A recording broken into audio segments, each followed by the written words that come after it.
다음 주일이 우리 교회 설립 17주년이 되기 때문에 오늘과 다음 주일은 좀 요한복음을 떠나서 교회에 관한 말씀을 전하기로 했습니다.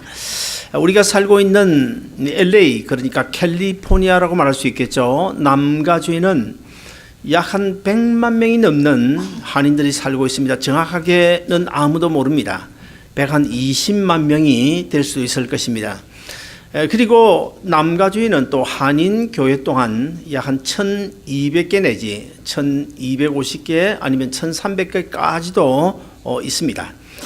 자, 여러분, 언젠가 제가 신문을 보니까 이 남가주에 있는 교회가 한 1200개, 300개 되는데 매년 한 400개의 교회가 세워지고 반면에 또 한 400개 교회가 문을 닫는다는 그런 기사를 본 적이 있습니다.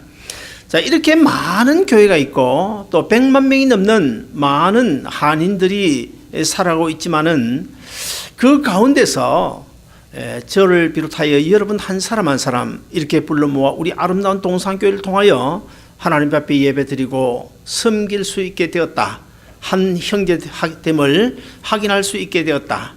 여러분, 이게 보통 일입니까? 결코 이것은 우연이 아니라고 생각되집니다. 우리 하나님은 인간관계를 통하여 사람의 만남을 통하여 역사하십니다. 하나님은 사람을 통하여 또 만남을 통하여 인간관계를 통해서 자기 교회를 세우시고 또 인류 구원 역사를 이루어 가시게 됩니다.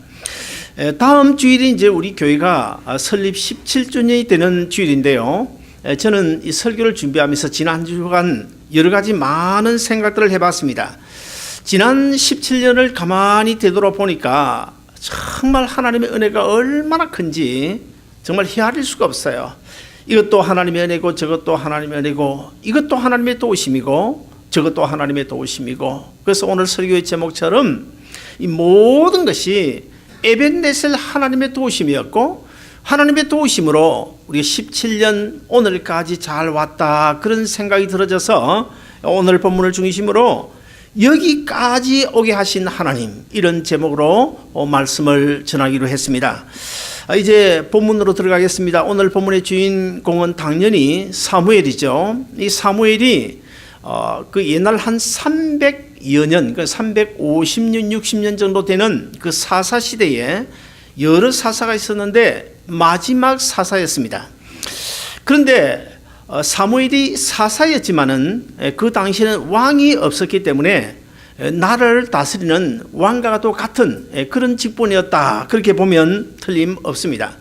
사사라고 하는 것은 본래 그 직분이 재판관이었습니다. 재판관이었는데 이 사무엘이 사사로서 그리고 왕의 일을 감당하면서 그 외에도 선지자의 사역도 감당을 했고 또 심지어는 제사장의 직무도 감당한, 그러니까 이 사무엘은 약 한 사중직, 삼중직 내지는 사중직을 감당했던 그런 하나님의 종이었습니다.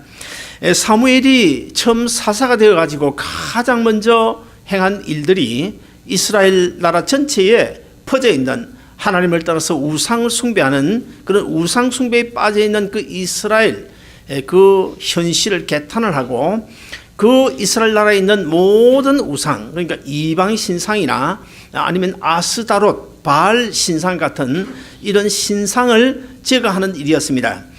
그래서 오늘 본문에 보시면 이 본문 3절에 보시면 이렇게 기록하고 있는데 우리 한번 같이 읽어보실까요? 오늘 본문 3절입니다. 같이 읽습니다. 시작. 사무엘이 이스라엘 온 족속에게 일러 가로되 너희가 전심으로 여호와께 돌아오리거든 이방 신들과 아스타롯을 너희 중에서 제하고 너희 마음을 여호와께로 행하여 그만 섬기라. 너희를 블레셋 사람의 손에서 건져내시리라.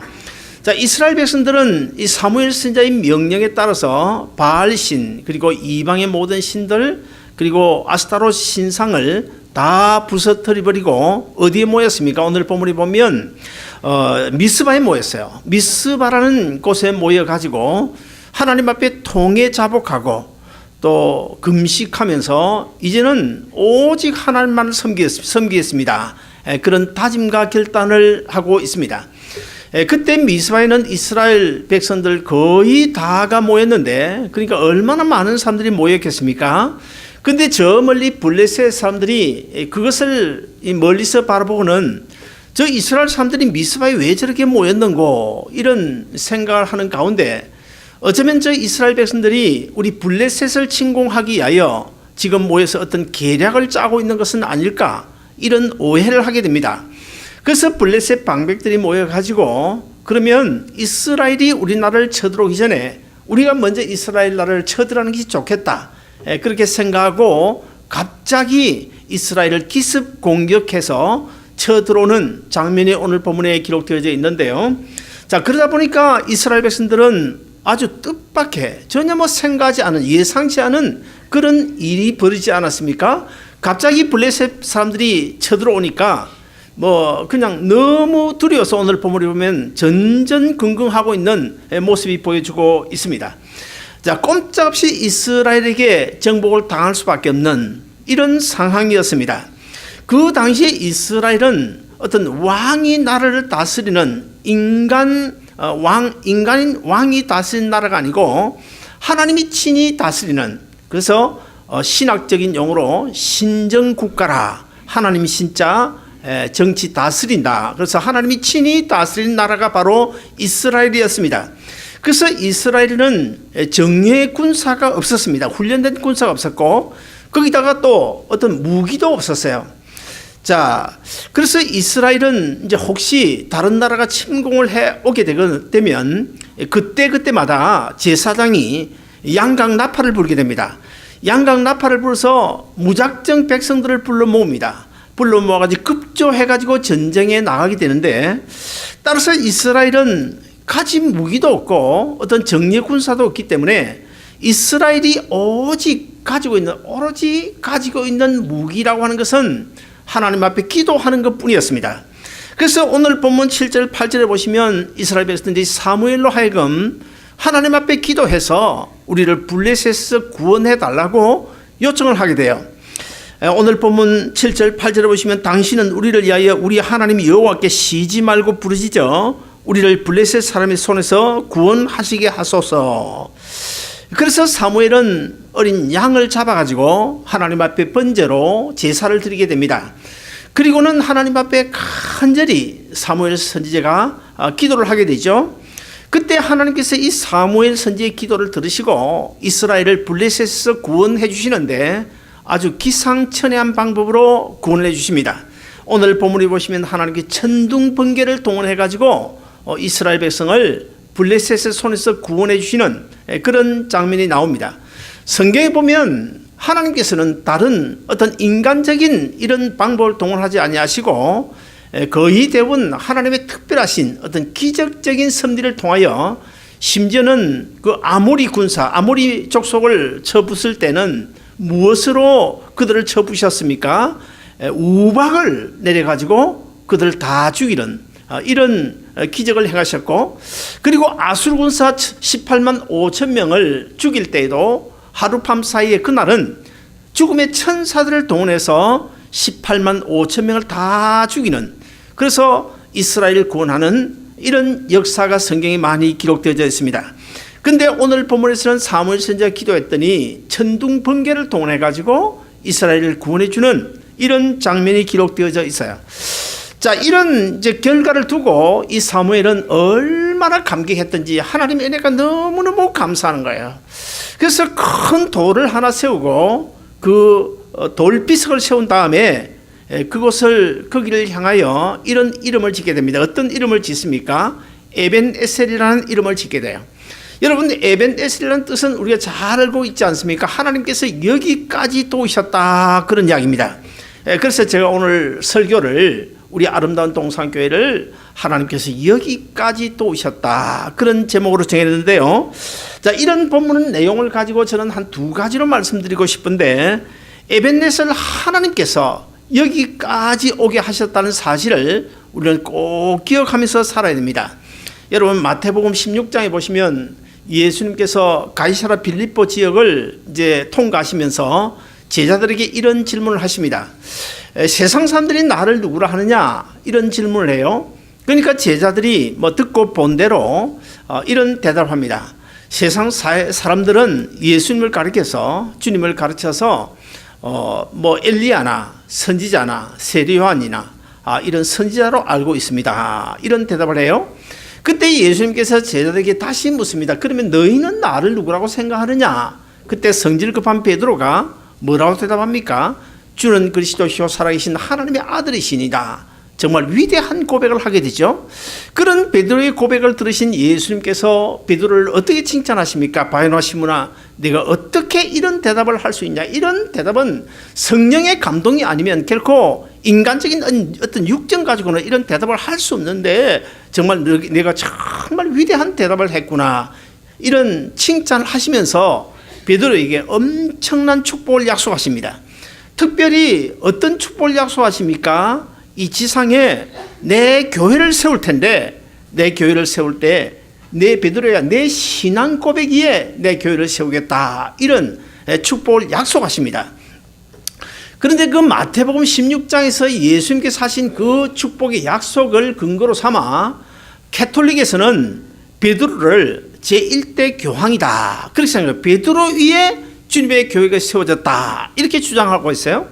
그러나 성경은 결코 그런 뜻이 아니고 그 당시에 베드로의 신앙 고백 위에 세우는 것이지 베드로 위에 주님의 교회를 세운 것은 아니에요. 그리고 오늘날에도 하나님께서 이 지구상에 있는 수많은 교회들에게 주님께서 자기 종들을 파송하지 않습니까? 우리 아름다운 동산교회 같은 경우 저를 우리 주님께서 파송을 해요. 그러면 파송한 그 주의 종들의 신앙 고백과 그리고 당회원들의 신앙 고백, 그 신앙 고백 위에 하나님의 교회를 세운다. 그런 뜻입니다. 그런데 요한계시록 2장에 가서 보면 예수님께서 또 이런 말씀하십니다. 교회가 본연의 자세에서 벗어날 때는 반드시 그 교회 촛대를 옮기시겠다. 이런 경고를 하시죠. 자, 여러분, 교회의 본질이 뭡니까? 본연의 자세가 뭡니까? 죽어가는 영혼을 구원하는 것 아닙니까? 우리 아름다운 동산교회도 사실 우리 아름다운 동산교회를 세우시는 주님의 목적은 우리 주위에 죽어가는, 예수 믿지 않는 죽어가는 영혼들을 한 사람 한 사람 불러서 구원시키는, 그것이 바로 우리 교회에 주신 예수님의 목적입니다. 우리 교회를 세우신 목적이에요. 그런데 목회자가 그 본질적인 자세에서 벗어나서 어떤 칠계를 범하거나 어떤 물질, 어떤 유혹에 넘어가거나 어떤 엉뚱한 전혀 주님의 뜻이 아님에도 불구하고 교인들을 그냥 힘들게 해가지고 그냥 돈을 울겨내가지고 예배당 건물을 짓고 자기 왕국을 만들거나 이런 경우에는 사실 성경이 말씀하고 있는 마태복음 16장에서 말씀하고 있는 주님께서 내 교회를 세우시겠다고 하는 그 본연의 자세가 아니잖아요. 그 본연의 자세를 벗어날 때는 어떻게 해요? 요한계시록 2장에서 경고하고 있는 것처럼 내 촛대를 옮기시겠다. 그래서 지금 여러분 한국에 보세요. 많은 교회들이 목사님들 칠계를 범하거나 아니면 물질의 욕망에 넘어지거나 아니면 또 엉뚱해 주님의 뜻이 아닌 자기 왕국을 세우기 위하여 무리하게 건축을 하거나 이런 교회들이 속속 무너지는 것을 우리가 볼 수 있지 않습니까? 그러나 우리가 여기서 한 가지 생각해야 될 것은 그럼에도 불구하고 목회자나 장회원들이 정말 한마음 되어 가지고 본연의 자세에서 벗어나지 아니하고 신실하게 바른 신앙 고백을 가지고 주의 교회를 운영할 때는 하나님께서 그 교회 반드시 그들의 신앙 고백 위에 세워주신 줄로 믿습니다. 지난 17년을 되돌아보면 저로서는 잊혀지지 않는 그런 일들이 많이 있습니다. 여러 가지 참 하나님께서 이 모양 저 모양으로 도우신 그런 일들이 많이 있는데요. 그 중에서 저는 꼭 잊어버릴 수 없는 한 가지가 있는데 이것은 언젠가 제가 한두 번 여러분에게 소개했을 것입니다. 우리 교회가 17년 전에 부연합학에서 상가 2층 그 오피스 건물을 빌려가지고 예배당을 할 때 12호, 13호 두 개를 빌려가지고 벽을 헐고 본당을 만들었어요. 본당은 정말 훌륭한데 교육관이 없는 거예요. 주일학교, 중고등부 교육관이 없어요. 그런데 우리 예배 처소, 예배당에 있는 그 옆에 보니까 16호 하나가 1200스퀘어피트인데 이게 비어 있는 거예요. 그래서 그 건물주가 누군가 하면 중국 사람인데, 아주 지독하기로 소문난 중국 사람인데, 제가 어느 날 그 오너를 만나가지고 이런 부탁을 했습니다. 우리가 지금 교육관이 없다고, 그래서 주일날 한 3시간 정도만 빌려주면 우리가 한 300불이나 400불 정도 페이를 할 수 있다고 그렇게 제안을 했어요.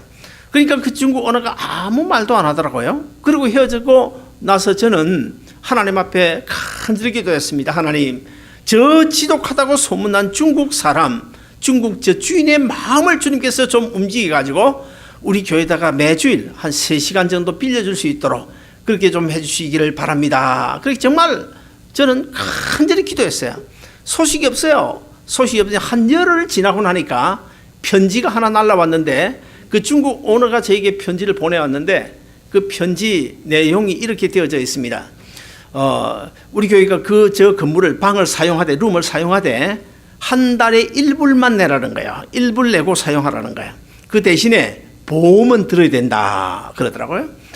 사실 우리가 한 달에 1불 내고 1200스퀘어피트 되는, 사실 방이 크잖아요. 그 룸을 우리가 어느 정도 사용했는지 아십니까?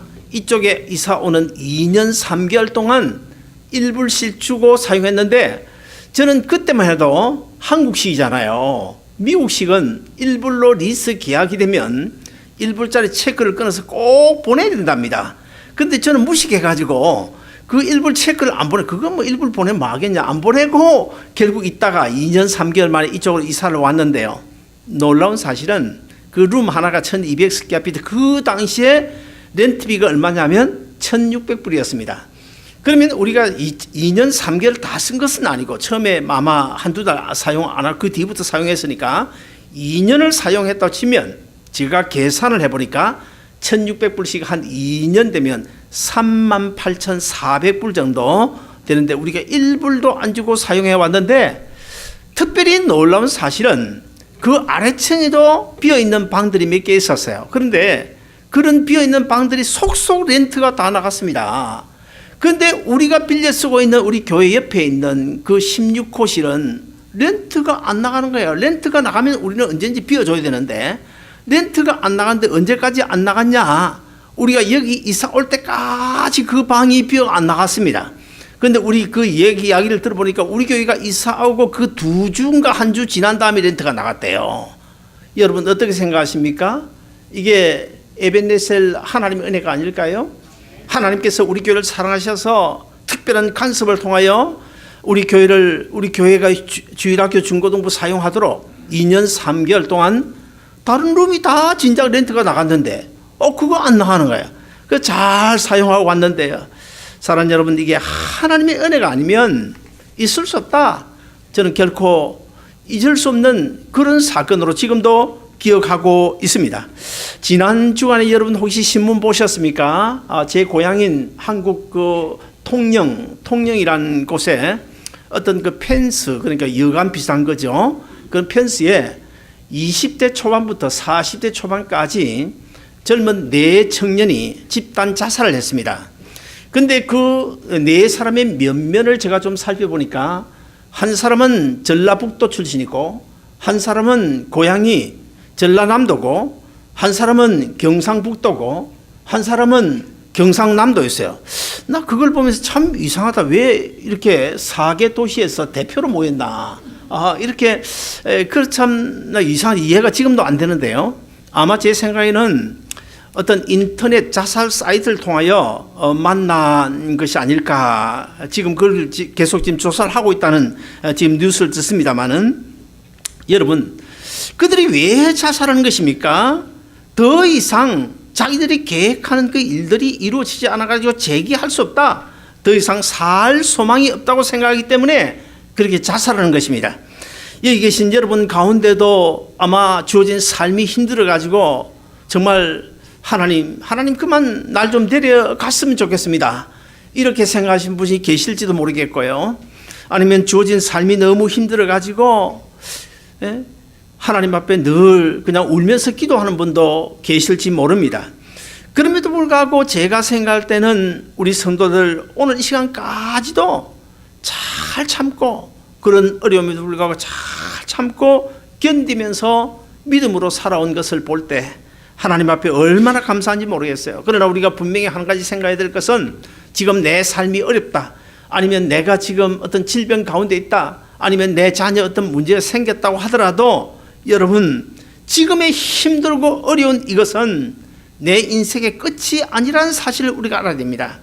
우리 영의 눈으로 그 사건, 그 문제, 내 앞에 가로놓은 현실을 우리가 자세히 쳐다보면 축복이 예비된 길로 지금 끌어가고 있는 하나의 가정일 수도 있다는 사실을 우리가 알아야 됩니다. 왜 그런가 하면, 제가 언젠가 좀 오래됐습니다마는 이런 칼럼을 썼어요. 제목을 동굴과 터널, 이런 제목의 칼럼을 썼는데, 여러분, 동굴과 터널이 뭐가 다른 겁니까? 동굴은 빠져나가는 길이 없습니다. 한번 들어가면 결국 갇히는 겁니다. 터널은 뭡니까? 터널은 이쪽에서 들어가면 아무리 칠흑하지 어둡고 컴컴하더라도 가다 보면 나오는 길이 있다는 거예요. 그래서 우리 예수 믿는 성도들이 걸어가는 길은 결코 동굴이 아니고 터널이다. 왜 그럴까요? 주님께서 우리의 인생을 주관하고 계시기 때문입니다.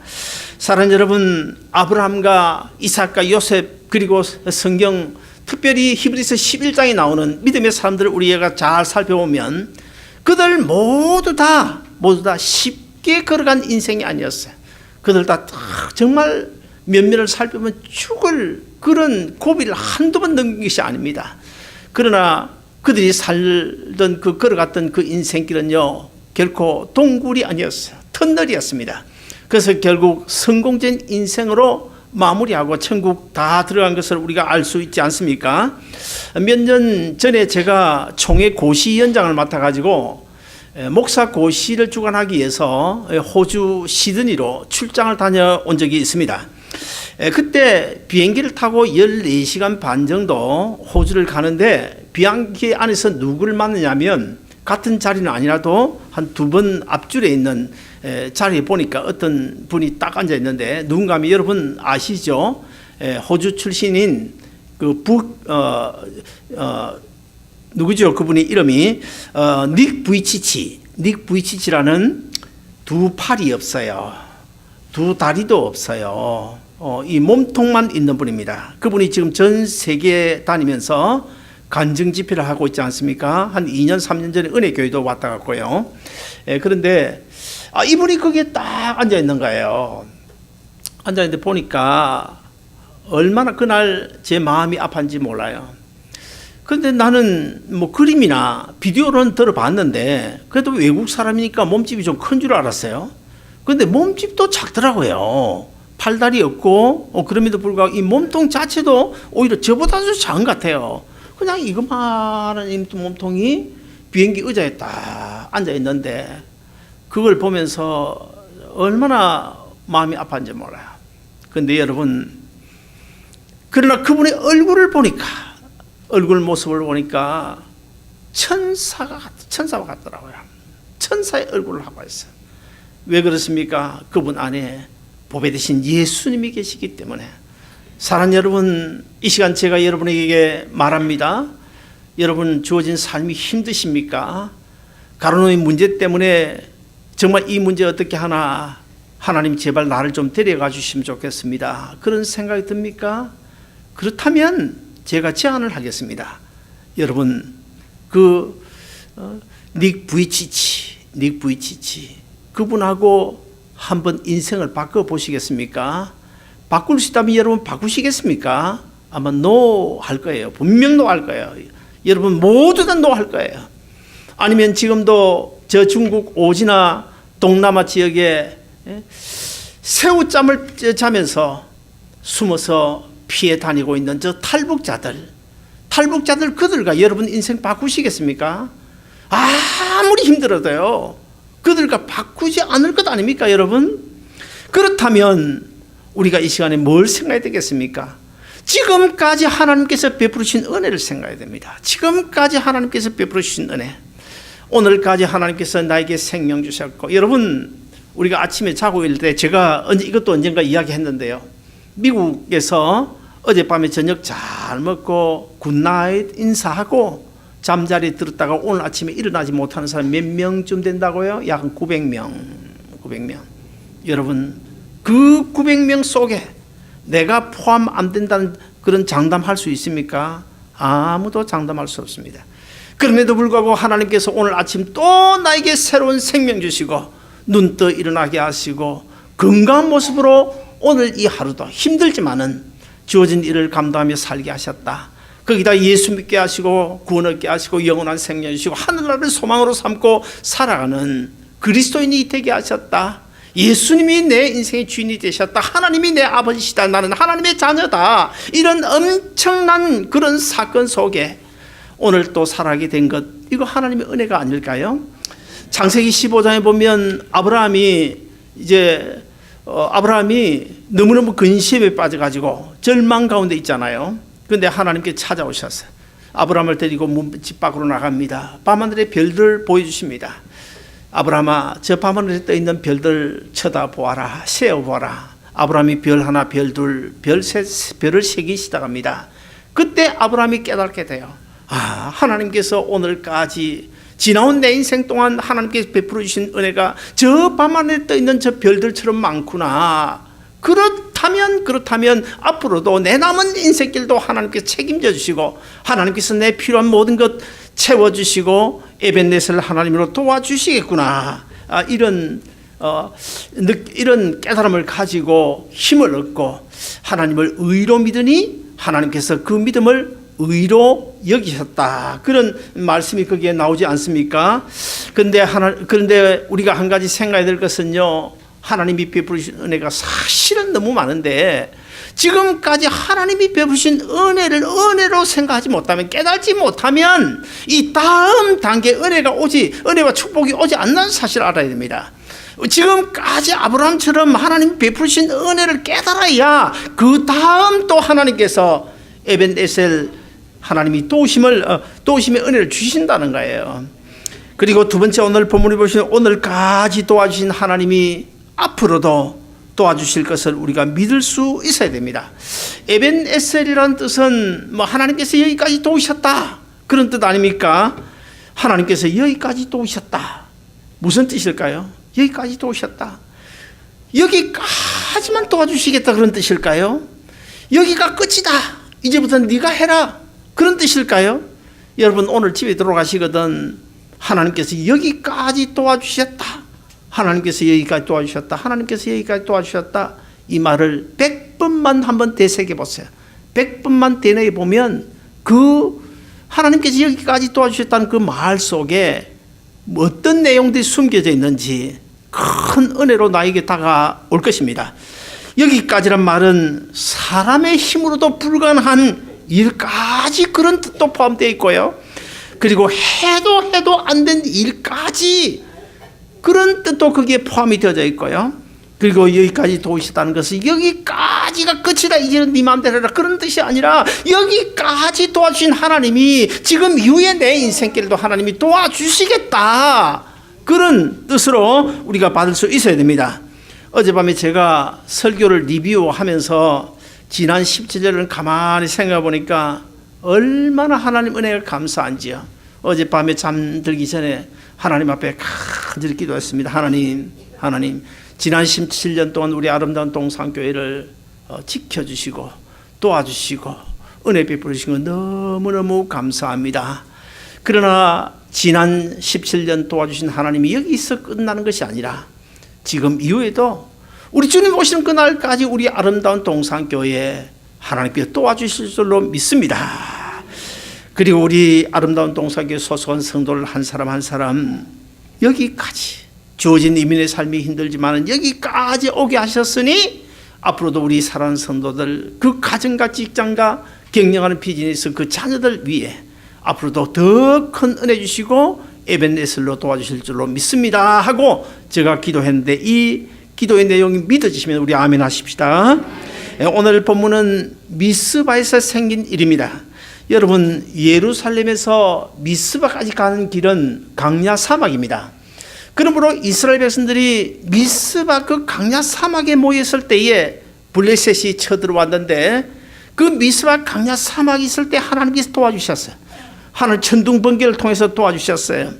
그러면 여러분, 하나님께서 거기까지만 도와주셨습니까? 아닙니다. 어디까지요? 미스바에서 더 나아가 옛날에 잃어버렸던 땅인 에그론과 가드까지도 오히려 더 회복하고 정복할 수 있도록 하나님께서 도와주셨는데요. 사랑하는 여러분, 여기 이 미스바는 강야지만은 그러나 에그론, 덤으로 더 얻게 된 에그론과 가드는 어떤 곳인지 아십니까? 아주 곡창지대였습니다. 곡창지대.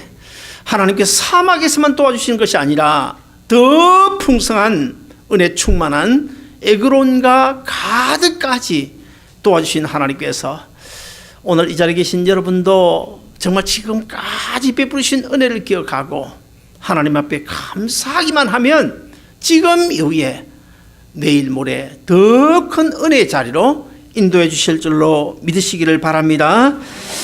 세계에서 가장 강하고 담대한 민족, 제가 지난주일 설교하면서 이스라엘 나라만큼 외침을 많이 받은 민족 없다, 그런 말씀을 드린 적이 있습니다.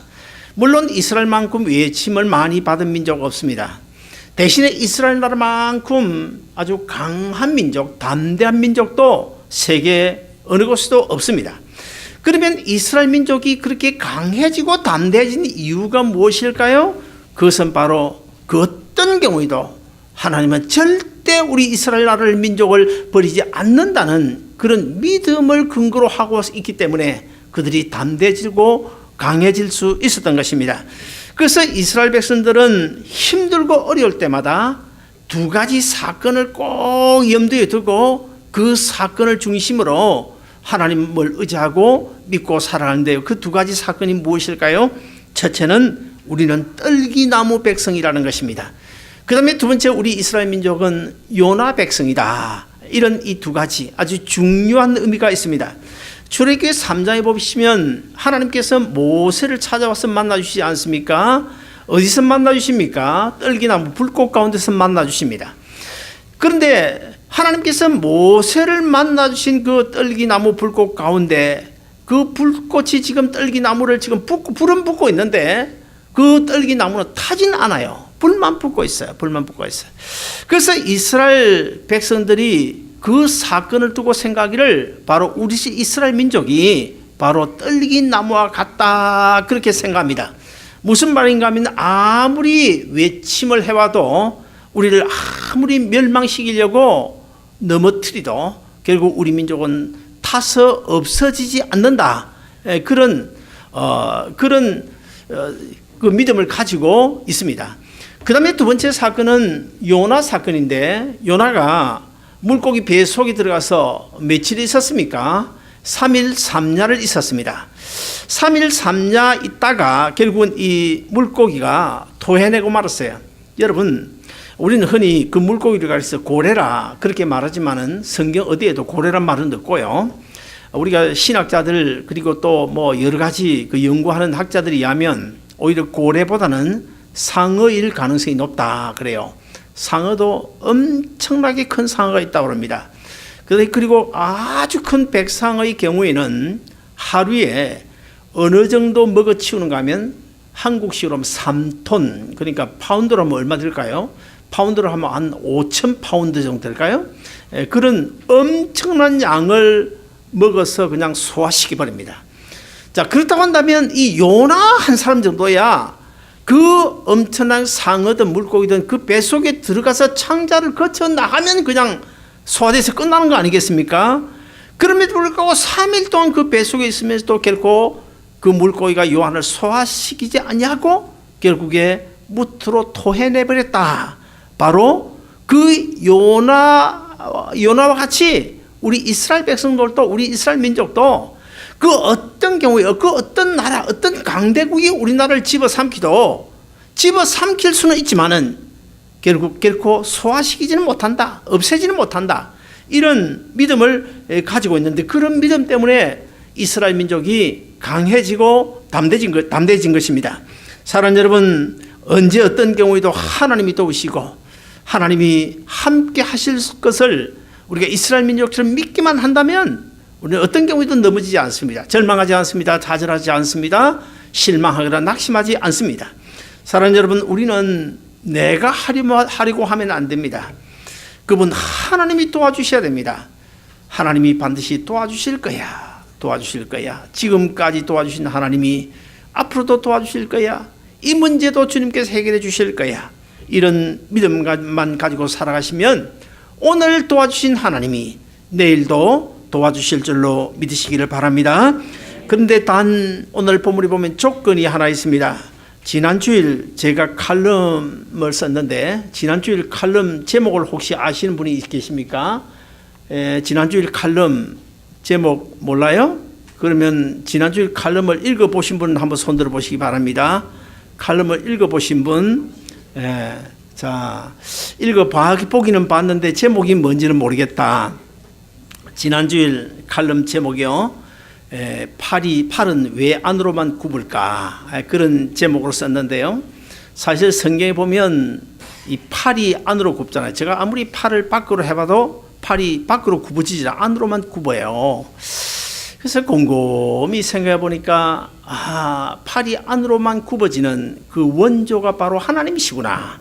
그것을 느꼈는데 왜 그런가 하면 여러분 구약성경에서 이스라엘 하는 짓들 보세요. 얼마나 하나님 속을 썩였습니까?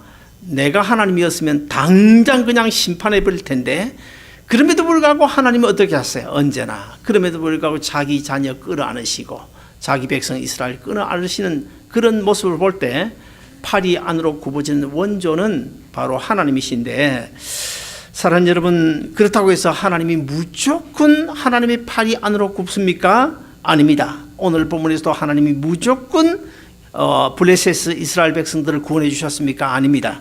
전제 조건이 있습니다. 오늘 본문 3절에 보시면 두 가지입니다. 첫째 하나는 모든 이방신과 아스타롯을 너희 중에서 제거하라. 그 다음에 두 번째는 너희 마음을 온전히 여호와께로 향하여 그만을 섬기라. 이런 전제 조건을 달고 있습니다.